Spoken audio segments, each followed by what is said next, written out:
Look, for those of you who have always wanted to understand the complete history of the German Air Force, the Luftwaffe, from the first to the last day, our new course is now open for enrollment, and our class is already coming together. And in this course, you will learn not only about the historical trajectory of the Luftwaffe, but also about its aircraft, its pilots, right? The greatest fighter aces in history, the tactics used, and also the numbers involved. You can find out all of this by clicking the link in the description or by scanning the QR code on the screen, checking out our syllabus, and enrolling. Don't miss this chance. I'll be waiting for you there so we can learn a lot together about this very interesting topic. And since you're interested in this course, take a look at this little excerpt from one of the latest classes in our course on Brazil and World War II, where I talked about the Luftwaffe in the Mediterranean theater of operations. Check it out. Sound good? And what about the Luftwaffe? What about the Luftwaffe in the Mediterranean theater? Well, since December 1st, 1941, Luftflotte 2, Luftflotte 5, which previously had its headquarters in Brussels, right, for the Battle of Britain, Luftflotte 2 moved down to Rome. Right, on December 1st, 1941, the headquarters moved down to Rome, to a suburb of Rome there. And there, Luftflotte 2 stayed until September 8th, 1943, when its headquarters was moved to the Lake Garda region in northern Italy. Okay? So, what happened? What happened? First of all, on January 12, 1940, Field Marshal Albert Kesselring took command of Luftflotte 2, who was then appointed by Hitler as the commander-in-chief of the Mediterranean. Albert Kesselring. He was the commander of Luftflotte 2, right? The first German armed units to arrive in the Mediterranean were Luftwaffe units, right? The 10th Flieger Corps as early as 1940.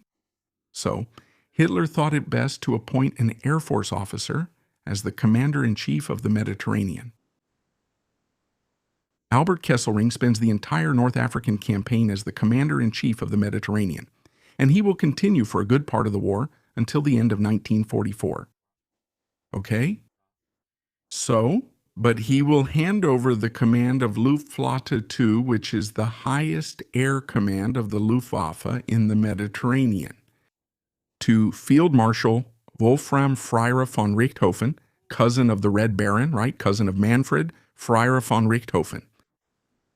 So, Manfred von Richthofen is considered the dean of the attack arm in the Luftwaffe, right? Right? The guy who commanded the 8th Flieger Corps during most of the early years of the war. Yeah, from Poland to the Soviet Union, right?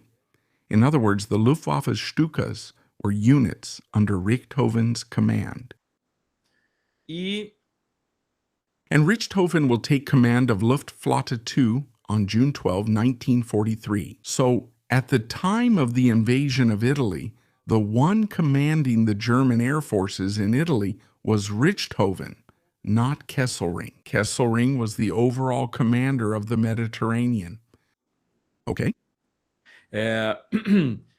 As we know, even at that time, the main role of the Luftwaffe was actually interception, right? They're no longer on the attack. They're defending themselves. Therefore, fighters have priority over bombers. Therefore, a command is created called Jagdfliegerführer Oberitalien, which is the fighter command that will oversee all operations in northern Italy, right? Ober means northern Italy, upper Italy. Upper Italy. And the IF, the Jagdfliegerführer Oberitalien, will command parts, okay? Because at that time, the demand for air units was so high that it was difficult to have a Geschwader, a full fighter wing, operating entirely in a single area. Sometimes it splits its groups between theaters of operations. So there's a group in France, a group in Russia, a group in Italy, okay?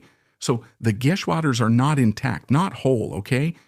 But he commanded at least part of JG2, right? The Jagdgeschwader, to Jagdgeschwader 453 and 77, as well as, starting from October 43, he commanded the fighter groups of the ANR. We'll talk about that in a moment. So these fighter wings here, each of them has fighter groups, the Gruppen, and each of these groups has its Staffel, which are the squadrons. Okay?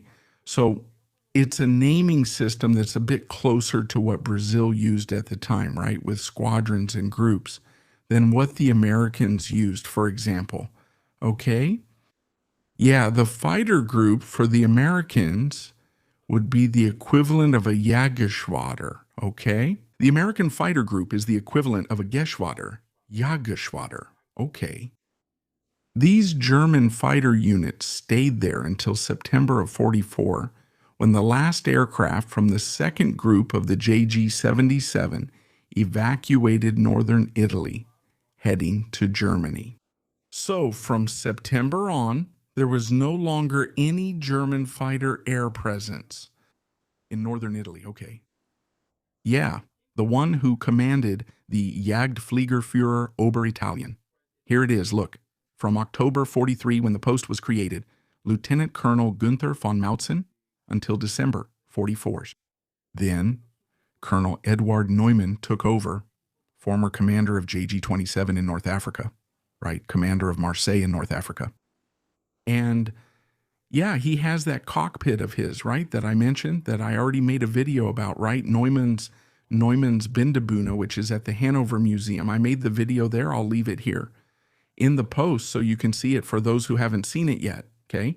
Until April of 45, and then at the very end, Major Hans von Hahn took over from April to May of 45, when there was almost no more air operations there, right? Curiously, this is interesting for the history of the FEB itself, okay? Like I said, the fighter units withdrew in September of 44, the last of them, right when the FEB set foot on the front line.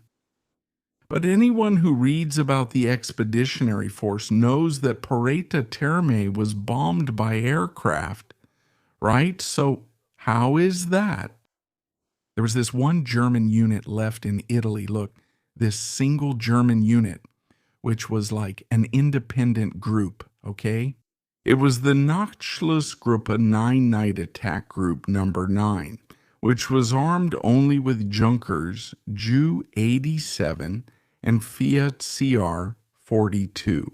They were very short-range planes, extremely vulnerable planes that only flew at night to attack targets near the front line.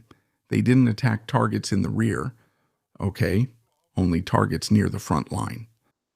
So it was the N. What is it? It's NSGR-9 for anyone interested. I should have put the acronym there, NSGR-9. That attacked Porretta Terme, and that Mascarinha says that, yeah. It was Cudi, right? The people who had suffered the bombing, which was more, in the center of the city of Porretta Terme. Anyway, it was this unit that carried out the attack against the FEB, okay? In 1945, the Jagdfried Oberitalien gets this aircraft, this special unit here, look, which is the Sonderkommando Sommer, right? Which comes with just three planes, under the command of First Lieutenant Erich Sommer, which marks the debut of jet flight in Italy, right? They are the only jets to fly in Italy. They are the Arado AR-234 reconnaissance planes that the Luftwaffe sends to northern Italy, right? So these planes here, Rui Moreira Lima even talks about them, right? He says he saw one of these jets in the air on a certain mission, and that it had already been reported that the Germans were flying jets in Italy, right? Which were these Arados here, look, Arado 234.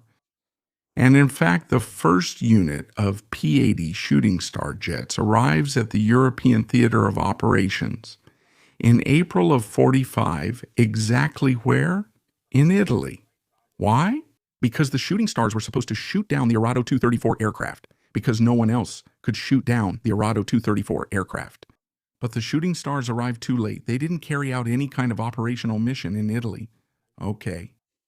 So, yeah, at the time the Brazilian Air Force was in Italy, you basically had these two Luftwaffe units there. Okay, these two right here, look. Other than that, for example, there were small temporary air detachments, nothing permanent, like a plane coming from Germany to bring something, or maybe a staff plane, right? Which was the case, for example, of that Junkers 88, where the captain was Kamara. Now, I forgot his first name, the guy who designed the ostrich. Yeah, someone can tell me later. He destroyed it, right? He destroyed it in the winter of 44 to 45. He destroyed it. Fortunato Camara, he came back here. Fortunato Camara destroyed it at the Gati airfield in northern Italy, a Junkers 88. So it didn't belong to either of these two units here. Did you like the content? You'll get much more in our Luftwaffe course from the first to the last day. Don't miss this chance to take this course live with me in weekly classes. So to do this, just click the link in the description or scan the QR code that's on the screen. I'll be waiting for you there.